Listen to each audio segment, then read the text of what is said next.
Hello students, welcome in our YouTube channel Saraswati Senior Secondary School Gudiani. Today we will discuss 11th class poem, second poem The Laburnum Top by Ted Hughes. सबसे पहले मैं आपको इस poem के बारे में बताना चाहती हूँ। ये पोएम किसके ऊपर बेस्ड है? जो टेड ह्यूग्स हैं उन्होंने इस पोएम के अंदर मदर और उसके जो यंग वंस हैं, मदर है गोल्डफिंच बर्ड है, उसके और जो उसके यंग वंस हैं उनके रिलेशनशिप को बताया गया है कि एक मदर बर्ड है वो किस तरीके से अपने बच्चों को प्रोटेक्ट करती है। वो अपने बच्चों को फीड करवाती है, उनके सुबह अर्ली मॉर्निंग जाके प्रे करके आती हैं और फिर उन बच्चों के लिए भोजन लेके आती है और भोजन लाने के बाद उन बच्चों को फीड करवाती है और अगेन उस जो लैब्रेनम जो ट्री है उस ट्री से अगेन वहाँ से मूव कर जाती है।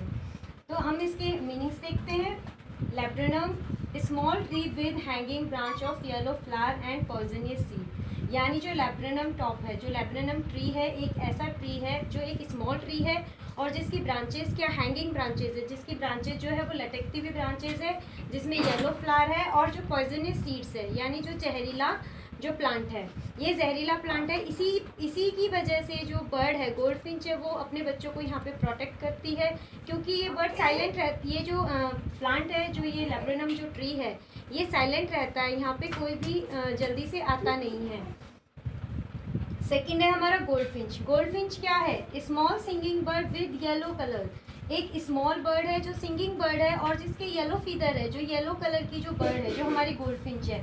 तो लैब्रेनम जो ट्री है वो हमारा एक पॉइजनियस है, जो गोल्डफिंच है वो हमारी एक येलो फीदर की जो बर्ड है। ट्विचिंग होता है movement of small body part, यानी जो बर्ड्स है, जो बर्ड्स की जो मूवमेंट्स है, जो उसके यंग वंस है जो मूवमेंट्स करते हैं, जो उनकी बॉडी के थ्रू जो मूवमेंट्स होती है उसको बोलते हैं, यानी उनका sound.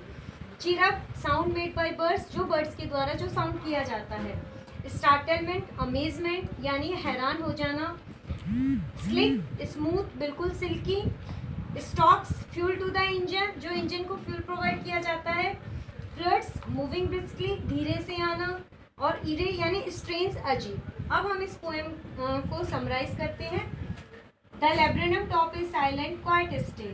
In the afternoon, yellow September sunlight. A few leaves yellowing, all its seeds fallen.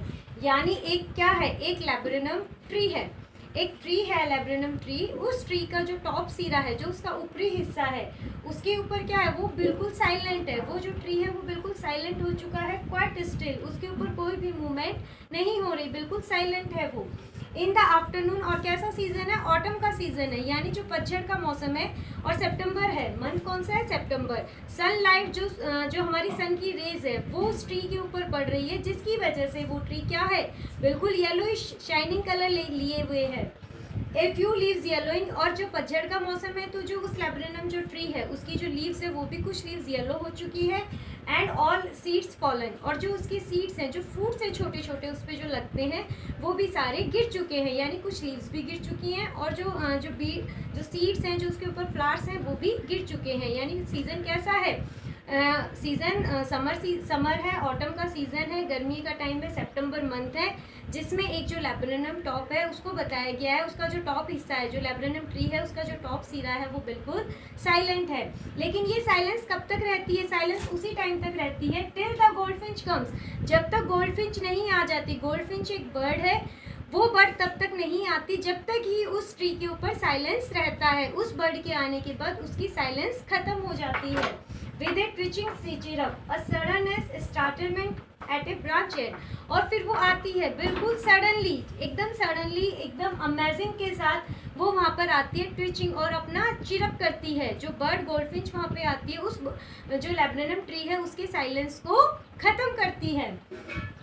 Then sleek as a lizard and alert and abrupt, जो उसकी जो कंपैरिजन गोल्डफिंच की किससे की गई है? एक लिजर्ड से। एक जो लिजर्ड होती है, जो लिजर्ड बिल्कुल ही कैसी होती है? स्लीक होती है, स्मूथ होती है, बहुत ही साइलेंटली जो मूविंग करती है, उसी तरीके से वो भी वहाँ पर आती है और बिल्कुल एकदम सडनली क्विकली वहाँ पर उस ट्री के ऊपर आती है, लैब्रेनम ट्री के ऊपर, क्योंकि जो उसकी जो ब्रांचेस है बहुत ज़्यादा डेंस है, बहुत ज़्यादा जो एरिया है वो जो लैब्रेनम ट्री का वो बहुत ज़्यादा घना है।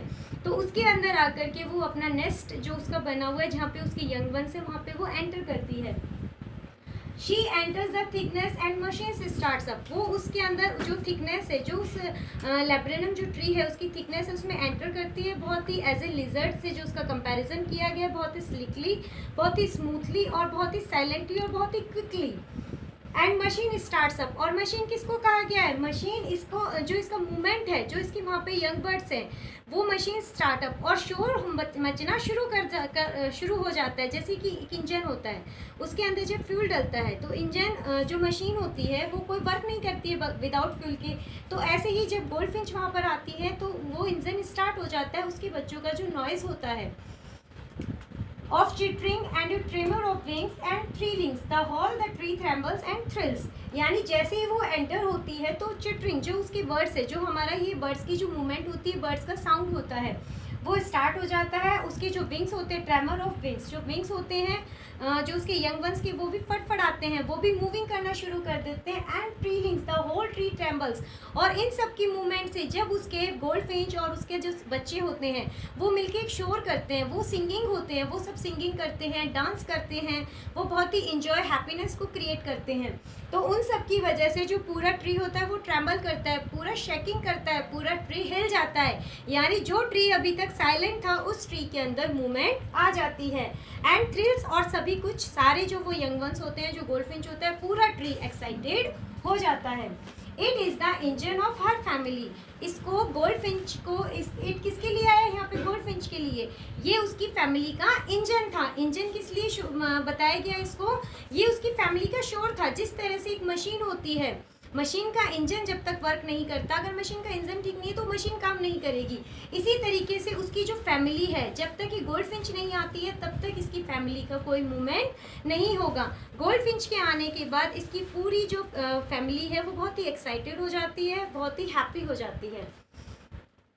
She stalks it full then flits out to the branch and, और उसके बाद क्या होता है, देखो यहाँ पे ये पूरे जोश के साथ आती है, पूरे एनवायरनमेंट को फुल ऑफ स्कॉट्स कर देती है, पूरे एनवायरनमेंट को क्या करती है, अपने बच्चों को फीड करवाती है। स्टॉक्स इट फुल का मतलब यहाँ पे अपने जो बच्चे हैं उनको फुल फीड करवाती है, उनको भोजन प्रोवाइड करवाती है। Then flits out to the branches, और उसके बाद वो फ्लिट्स कर जाती है, वहाँ से मूविंग कर जाती है। कहाँ पे, ब्रांच के एंड में, ब्रांच के एंड में जाकर के वो फिर से अगेन, जब वो पहले नहीं आती है उस वक्त वो लैब्रेनम टॉप जो ट्री है वो साइलेंट रहता है। आने के बाद मूवमेंट होती है और अगेन वो वहाँ से मूव कर जाती है, शोविंग हर बार्ड फेस आइडेंटिटी मास्क, और अपना जो बार्ड फेस है, यानी जो यहाँ पे गोल्डफिंच को कैसा बताया गया, उसके चेहरे पे बार्स हैं, उसके चेहरे पे कुछ लाइंस हैं, और लाइंस होने की वजह से वो अपना एक बार टर्न करती है अपने बच्चों की तरफ और अपना जो आइडेंटिटी मास्क होता है वो उनको दिखाती है, ताकि वो बच्चे अपनी मदर को आइडेंटिफाई कर ले और ऐसा ना हो कि उसके जाने के बाद कोई और वहाँ पर आए और वो उसको अपनी मदर समझकर मूवमेंट शुरू ना करे। उनकी प्रोटेक्शन के लिए वो उनका अपना फेस दिखाती है। Then with airy delicate visual chirp whispering, और उसके बाद फिर से वो वहाँ से बहुत ही स्ट्रेंज, बहुत ही अजीब से तरीके से अपनी चिरपिंग करती हुई, अपना हल्का सा साउंड करती हुई, वहाँ से कुछ बोलते हुए वो वहाँ से निकल जाती है। She launches away towards the infinity and the labrinum subsides the empty, और उसके बाद वो कहाँ की ओर चली जाती है, इन्फिनिटी, यानी हमारे स्काई की ओर, बिकॉज स्काई इज अनलिमिटेड। तो स्काई की ओर वो वापस लॉन्च कर जाती है, वहाँ के लिए उड़ान भर जाती है, वहाँ के लिए वो अपने विंग्स को स्प्रेड करती है और वो अपने वापस जहाँ से वो आती है वहीं अपने चली जाती है अपने यंग वंस के लिए। नेक्स्ट डे कहने का मतलब वो नेक्स्ट डे अपने बच्चों के लिए फिर से अपने बच्चों के लिए भोजन की सर्चिंग में अपने प्रे के लिए जाती है और अपने बच्चों के लिए भोजन प्रोवाइड करवाने के लिए वहाँ से मूव कर जाती है। एंड द लैब्रेनम सब्सट्राइब्स टू एम्प्टी, और फिर से जो हमारा लैब्रेनम जो ट्री है वो फिर से क्या हो जाता है, साइलेंट हो जाता है। तो इस जो पोएम है इसकी यही थीम है, जो टेड ह्यूक्स हैं उन्होंने यही बताया है कि एक किस तरीके से एक मदर है वो अपने बच्चों को प्रोटेक्ट करती है, केयर करती है, और अगेन नेक्स्ट डे उसकी हार्डशिप्स बताई है मदर की कि वो हार्डशिप्स करती हैं, सुबह मॉर्निंग में उठना, अपने बच्चों के लिए भोजन प्रोवाइड करवाना, और पावर ऑफ लव बताया गया है कि किस तरीके से वो अपने बच्चों को लव करती है। एंड इसके अलावा इसमें कुछ एलिट्रेशन, कुछ डिवाइसेस यूज़ हुई है, जैसे हमारी डिवाइसेस जैसे इसमें यूज़ हुई है सडननेस, स्टालमेंट, एलिट्रेशन है, एसएस रिपीट हुआ है, ठीक है। तो ये हमारी इसमें पोएटिक डिवाइस यूज़ हुई है। I hope you will be understood the explanation of the poem. Thank you.